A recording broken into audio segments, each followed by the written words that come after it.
Welcome to the Nobel Podcast.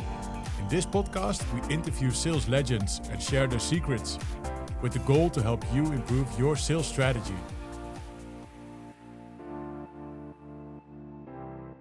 Welcome to the Nobel Podcast. Our today's guest is Patrick Wittenberg. Patrick started his sales career in 2004 and worked for notable companies like Management Events, Kamuda, Site Improve, Elastic, ChargeBee, and is currently the VP of Sales for EMEA and APAC for a company called Docker. In his role, he grew his commercial team from 5 to 70 FTE and driving revenue growth and global expansion as his main mission. Welcome, Patrick. Thank you. Hey, so for our context, what kind of company is Docker in terms of the problems they solve and the market they're in, etc.? Docker is a tech company.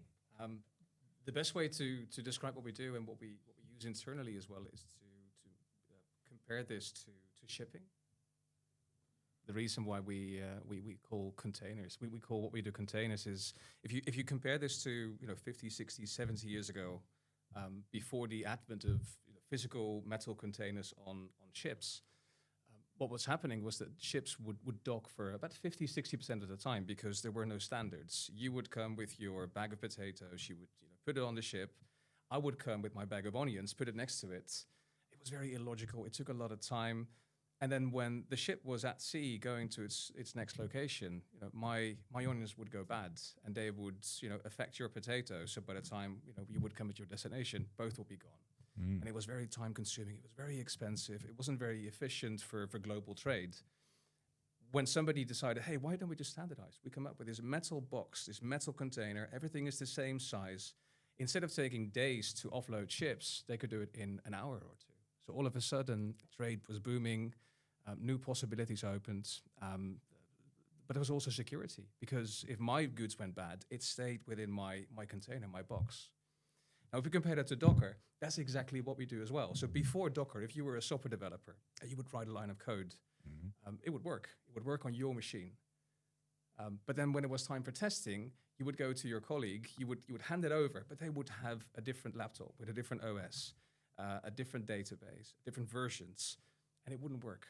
So there was a lot of manual configuration that needed to happen to make what you had written work on somebody else's laptop. And then when they were done, it would go to staging, it would go to production, and the same problem kept happening. So containers, Docker didn't invent containers, but we democratized it. We made it available, and we have become sort of the de facto standard globally. Is, keeping that same analogy, it's a box, this time it's a virtual one, with all the packages and dependencies that belong to that piece of code are already pre-packaged. So what you write will work on somebody else's machine, and there's no more manual config needed. Okay, interesting. And I also love the metaphor, so to speak. So thanks for elaborating. And how big is Docker? When are they founded? What is the funding situation? We were founded in 2013, slightly before under a different name, .cloud, but now as Docker since 2013. So we are currently at Series C. Okay. About 750 employees right now, with a global presence across all theaters. Interesting. And where does most of the business come from? Is that the US or EMEA or APAC or? Yeah, so typically what you see in tech is that roughly 70% of the revenue comes out of the US, or North America, I should say, with 30% coming from rest of world, basically. So I run rest of world, everything but North America. Okay. Which is approximately 32%. Interesting. That's a big responsibility on your shoulders. Yeah. And what is the commercial model? Is it product-led growth? Is it like an enterprise sales motion? Or what is the? Well, it's a combination. So we have tens of thousands of customers worldwide. We have about 20-something million monthly active users. So obviously you can't give everyone the same level of attention, nor should you want to. So there's a lot of self-serve happening, a lot of PLG happening. When you look at the top 2,000 companies worldwide, those are the ones that we actively go to market to. So the ones that we engage with, the ones that we have account plans for. Oh, okay. So that's very much the account-based sales approach for the top 2,000 companies. Okay, interesting. All right. We touched upon it a little bit already, of course. But what does your role as VP of Sales EMEA and APAC exactly entail? Like, what do you do from a day-to-day or week-to-week perspective? Well, the reason why I love it so much is because it's so varied. This week is all about QBRs, for example. Later today, I'm presenting my own QBR to leadership. Next week, it's going to be completely different. We're working on a new partner program, which means I'm going to be speaking with a lot of our partners. We're acquiring some new partners. Things change per week. It's varied. Obviously, I'm ultimately responsible for revenue growth within my territory, within my geos. Mm-hmm. But the demands of the region, they differ per day. So that means there's a lot of enablement happening, a lot of change because of AI, obviously, and the impact that this has on the way that we enable our teams. Okay. A lot of product updates. We're going to market right now with a new product called Docker Hardened Images, which is extremely impactful, but also means there's a lot of learning that we need to do. How do we sell this? What's the most the best playbook to roll this out successfully across different geos? Because the way that you sell in North America is vastly different from how you sell in Japan, for example. Yeah, that makes total sense. So if I understand it correctly, your responsibility is the revenue, basically. So that goes from marketing to lead generation to sales, closing deals, of course, but also existing accounts and expanding upon those, preventing churn too. But on top of that, you have projects such as new product introductions, QBRs that are temporary, basically projects. QBRs happen, obviously every quarter. They're nothing new for anyone who's worked in sales, for more than a couple of years. Of course. And they trickle down. So obviously, at my level, there's QBRs that are happening. They're slightly different than the way that individual contributors have their QBRs, but they're no less important, or they're also not more important. It's just basically a trickle down, effect of what we discuss. Obviously impacts the teams Further down the line as well. Yeah. That makes sense. Okay. Hey, and how are you being held accountable? Like, do you have an annual quota that you have to defend or? Well, not defend, reach? hit and overachieve, obviously. Yeah. I have an annual quota, which is revenue based. It's a bit churn based. So if there is churn of a particular size, you may get penalized on it. Mm-hmm. But ultimately, it's about revenue growth. Of course. Okay, that makes sense. And how are you performing against that quota this year, last year? Well, this year's going really well. We just finished Q2 3 weeks ago, which was 130%. So Congrats. Thank you very much. That's going to be it's going to be a nice QBR today. Nice. Last year was more difficult. Last year we didn't hit quota. Last year was about 88%. Okay. So that wasn't great. We know the reasons, and the reason why we're doing so well right now is because we took those learnings and adjusted. Okay, interesting. And that quota, just for our sort of references, that 1 million, 10 million, 100 million in annual quota? It's between 10 and 100. Yeah, okay, fair enough. I understand you cannot disclose exact numbers for obvious reasons. Hey, and you mentioned Q2, 130%. Sounds like a great overachievement. What led to this? Is there anything specific we can unpack here? Yeah, there's a couple of things. So as I mentioned before, we're currently going to market with a new product.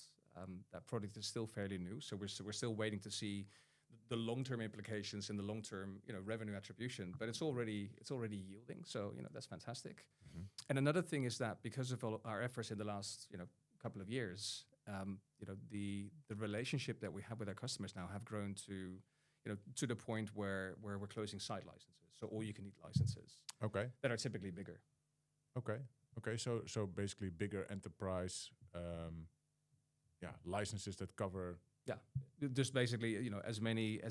So Docker Desktop, which is our flagship product, is a seat-based product. So it's seats times price per seat. So the more adoption you see of our technology, the more developers need a Docker license. So when you're talking about the biggest customers that we have, they have a dev population of between 20 and 80,000 developers. Okay.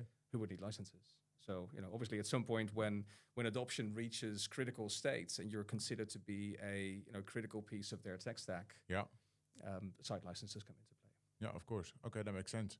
Hey, while we're on the topic, so I'm reading more and more in the news, of course, about AI, adoption of AI, and also what that means for the number of developers you have working in your company, right? So yeah, I'm hearing everywhere that it can be drastically cut in the future.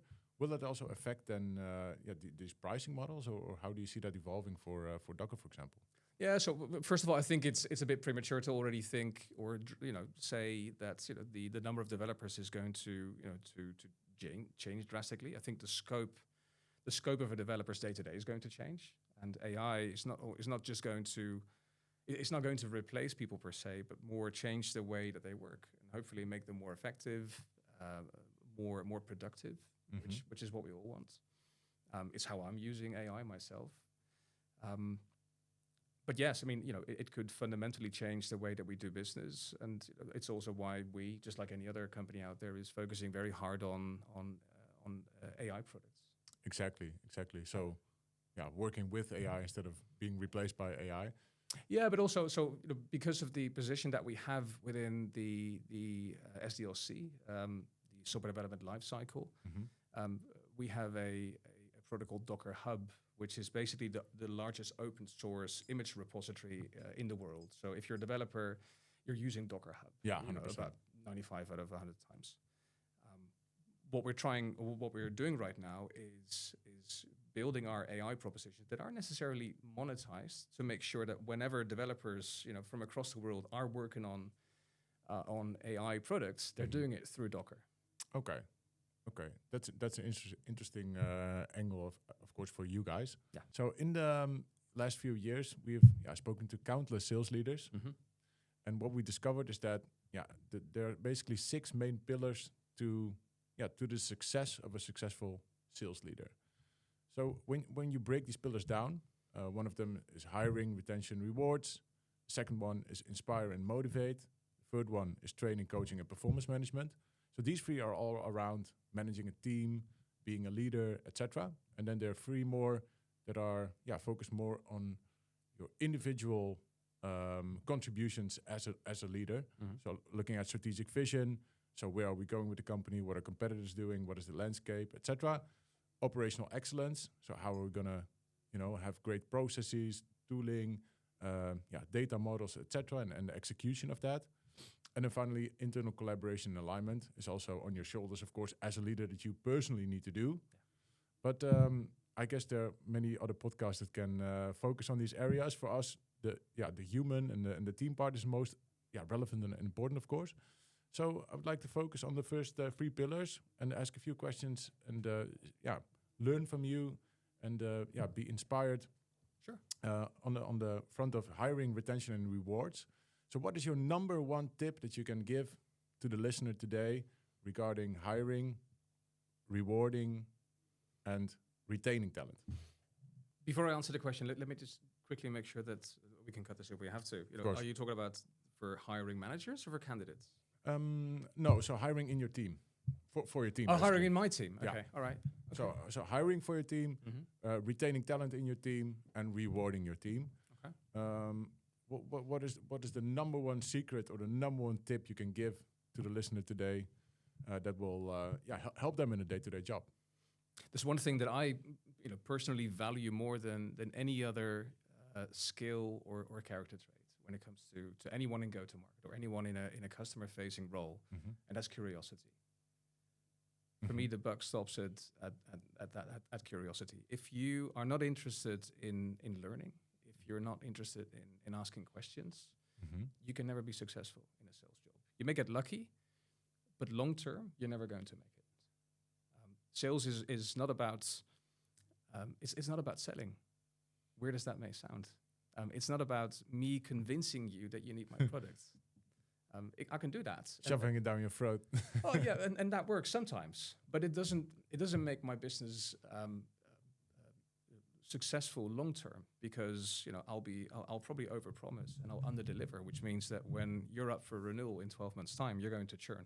Of course. Which means that I'm not going to be successful. So sales is not about selling, but it's about solving problems. And if I can attach my solution to one of your key challenges, and if I can show you how I can solve that, then you're leaning in. Then you're Mm-hmm. buying a solution that's going to help you not just for a year, but it's going to help you over the course of time, which means the customer life cycle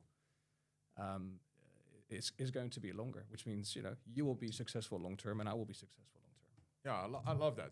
So you're saying basically selling is not about actually convincing somebody they need your product. It's more about understanding the business problems, the challenges, and how your solution fits to that. Yeah, it's about solving problems. And I often compare this. So, when I was 15, 16, I needed a part-time job. Mm-hmm. And as soon as I'd outgrown my paperboy time, my next part-time job was a telemarketer. So Yeah. I'm giving away my age, but I was one of those guys that would call you up in the 90s in the evening to try and sell a paper newspaper subscription, 3 week for a tenner. And it was a good deal. But that was all about convincing. It wasn't about solving problems. This was about, hey, I'm Pushing. convincing you to buy my product, pull out your credit cards, Of course. and pay. But that results in a lot of churn, obviously. Of course. So that curiosity, what you mentioned, is one of the traits you're looking for in your salespeople. Yeah. I reckon. So to make that very practical, how do you then in an interview process uncover somebody's curiosity, and how do you get to that check mark of, hey, this person has the level of curiosity that I want in my team? I want to see people actually own a meeting. The people that typically impress me, that get past me, are the ones that make it a conversation, and that don't just wait for me to prompt them, hey, by the way, do you have any questions in the last 3 minutes? If that happens, then it's basically a no. Yeah, fair enough. It doesn't mean that you need to really lead it, or that you need to show that you're the boss. No, of course. I mean, there's things that I need to know and that I want to ask, but make it a conversation and don't make it an interview. Okay, interesting. So that is your criteria for that, basically seeing how somebody behaves during the interview. If somebody is asking a lot of questions and is taking ownership of that interview by doing so. And in that way, showing me that you can do the job, because Exactly. it's just like a discovery call. Show instead of tell. Yeah. Okay. No, that's a great tip. Thanks for sharing. Then around inspiring and motivating your team. Yeah, this is of course also a difficult topic, but super important. Yeah. Are there any specific things that you do to inspire and motivate the people working for you, with you? I think the main thing that motivates people is culture. Sales is a tough job, and it can be tough. If you don't hit your number, sometimes it feels like everything is going bad for you. And the thing that typically motivates people and keeps them with you, for much longer than comp by itself does, is culture. Are the people that I work with fun? Is leadership? Do they believe in me? Do they understand me? Can I make mistakes? Can I try out new things? And do I feel the security that I can raise my hand and say, hey, look, I tried this thing. Okay. It didn't work. And this is what I learned from it, without being afraid that I'm going to bite your head off. Okay. Interesting. Yeah, because you say culture, but then when you explain it, it feels more like trust, actually, right? Because if somebody can indeed try new things, fail, and then not be afraid for the consequences, but be trusted by you, then I can imagine that that's a huge motivator or a huge inspiring factor. But trust is a super important part of culture. It's not the only thing, but in the absence of trust, culture becomes toxic. Exactly. Obviously, I don't want you to make the same mistake 3 or 4 times. That's going to be a problem. Yeah. But I also don't want you to play it safe. We're not in the business of playing it safe. We need to try out new things. We need to be creative. Mm-hmm. But I also, realize that you can only do that when the culture internally is so that people feel enabled to do so, empowered to do so. Exactly. And are there then specific things that you do to make sure that they feel empowered, or that they feel that they can make these mistakes? Lead by example. Okay. When I make mistakes, I call them out, because I make just as many mistakes as anyone else. But it's also about being stable, being stable in your responses, being stable in the way that you respond to situations and respond to people. So people know what they can expect. If you are unpredictable, people don't know how you're going to respond to a certain situation, then doubt creeps in. And when doubt creeps in, people are going to play it safe.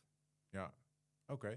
Interesting. So everything we do is based on trust. When I hire you, you have 150% trust from me. We make clear, agreements on this is how we're going to do it. This is our playbook. This is how we collectively, as a go-to-market organization, agree. This is our road to success. Okay. And if we consistently deliver on these steps, we're gonna be successful. Okay. But then it also means that if for whatever reason we don't have a successful year, so like last year we miss our number, but we've consistently done what we set out to do. That's still part of performance management. You can not hit your number, but still have done a good job given the circumstances. Yeah, 100%. And if we do that, then it also means that we can give that trust to people. We don't need to micromanage because people are doing what we have collectively agreed.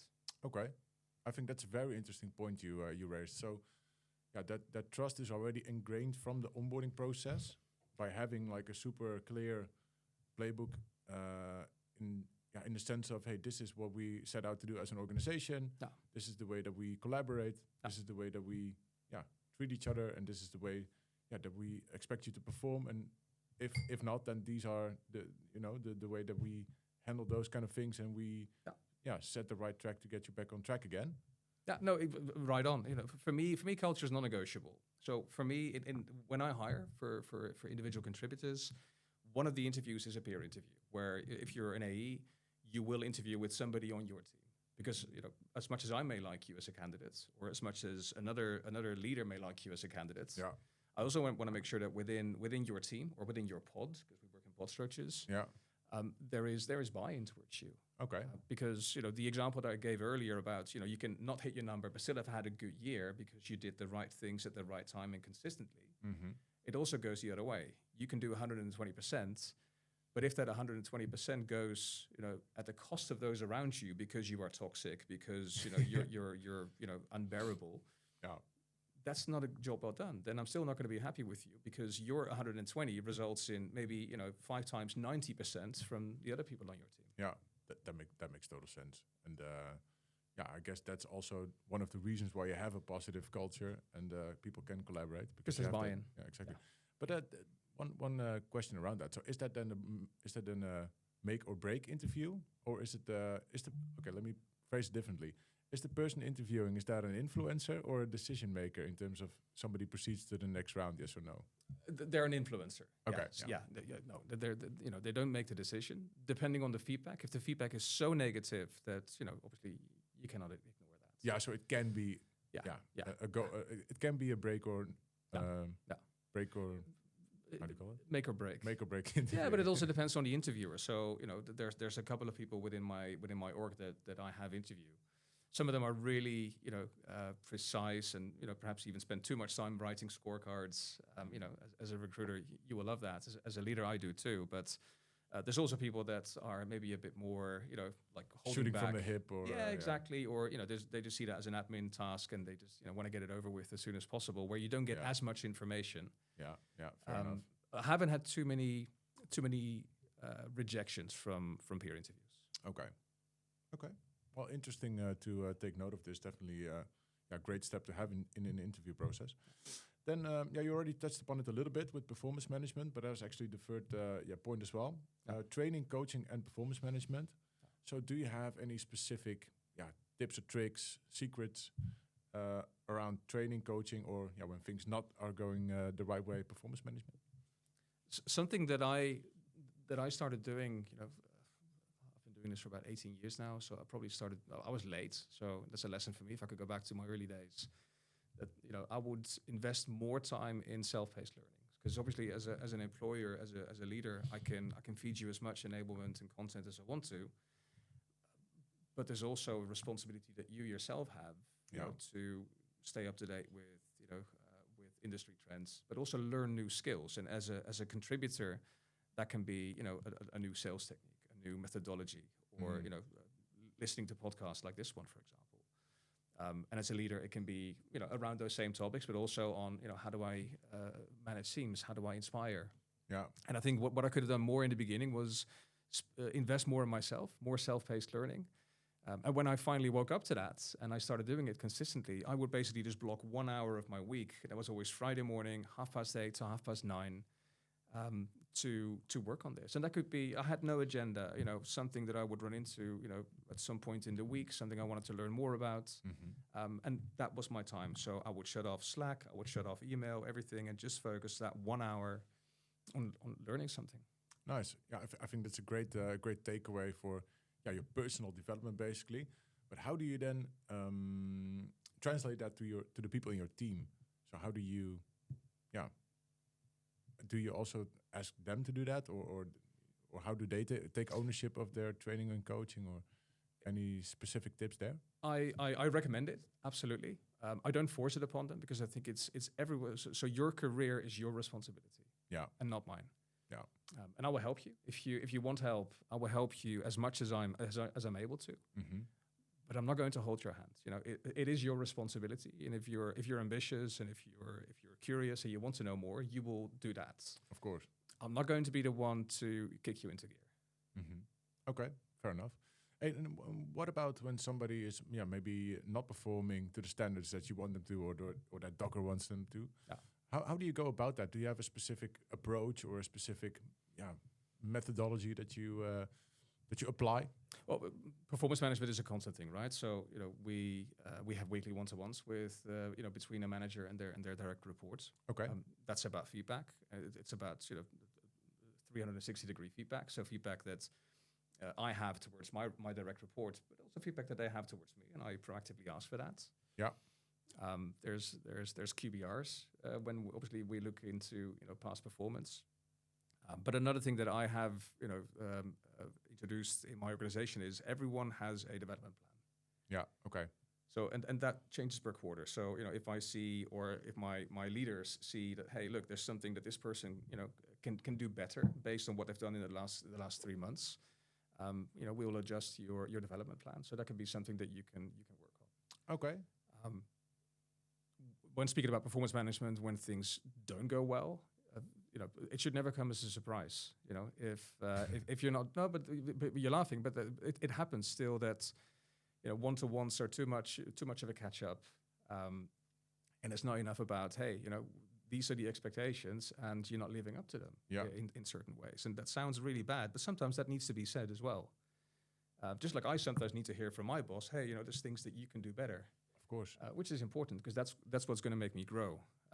It's also part of a performance culture, right? Of course. We're not in business to only have fun, of course. We want to achieve results. And to have that continuously, you need to be able to discuss these things. And the only way we can have fun is, if we're that high performance team that we have set out to be, and if we have the buy-in on, hey, this is how we're going to do it, and then somebody doesn't deliver on that, whether that's me or somebody else, we need to hear about that. And then we need to adjust. I mentioned it before. So for me, performance management has 3 pillars. One is performance. It's your attainment. Obviously, this is a very measurable business. But then 2 is doing the right things at the right time consistently. So the quality of your work, not just as a one-off, but every day, every week. And the third one is how you behave or how you operate within your team, within your pod. Yeah. And obviously, numbers are the most important one, but they're not the end-all, be-all. Okay. Yeah. Okay. I can imagine. Yeah. All right. Thanks for those insights. Final question, Patrick. I can imagine in your role, it must be very difficult that at the one hand you need to report into the US. Yeah. They have certain expectations of you. They expect certain goals, achievements, etc. And on the other hand, you have these 50, 60, 70 employees that report, that roll up into you, basically. So I can imagine that there are a lot of things that you need to sort of mitigate, or a lot of things that are out of your direct span of control, but that they are your responsibility in that context. Yeah. So how is there anything that you do specifically in your role to navigate those challenges, and what other advice can you maybe give to somebody who's stepping into that kind of role? Perhaps before I answer, one tiny correction. So my org itself is not 50, 60 people. It's the entire go-to-market organization. That's sales, it's renewals, it's customer success. They don't all report directly into me. There's always a dotted line because of the role that I have. Of course. But the entire go-to-market team is in my theater is that number. To answer your question, in any leadership role, actually in any role, periods, it's all about relationships. Sales is a team sport. You cannot do it by yourself. And when silos occur, between sales and success, sales and marketing, sales and pre-sales, that's when things go wrong, because then there's a breakdown in communication. So I see it as my job to be a bridge builder, to speak with my peers in other teams, to understand them, what does success look like for them? Because for me, it's one thing, these are my KPIs. But if yours are different, and if there is a clash between goals, that's when these silos occur. Because all of a sudden, what I'm trying to achieve is counterproductive towards what you're trying to achieve. Yeah. And I'll give you an example. It's not an example that we experience at Docker, thankfully, but one that I have seen in the past. It's between sales and marketing, for example, where marketing is measured purely on MQLs. Yeah. I just need to get as many of them as possible, and quality doesn't really matter. And then sales gets them, and they reject all of them. Because we're not measured on MQLs, we're measured on SALs, sales accepted leads. Exactly, yeah. So then marketing have done a fantastic job, done 200%, but sales, don't have the pipeline. Yeah, I think that's a classical example. So great to that's an easy one. Yeah, round our conversation up with that today. So thanks a lot, Patrick. Great insights. A lot of insights unpacked today. If you are interested in following Patrick, he's of course findable on LinkedIn. And if you enjoyed this podcast and like to see more of it, please like and subscribe. And hopefully see you on the next episode. Take care. Thanks, Patrick. Thank you.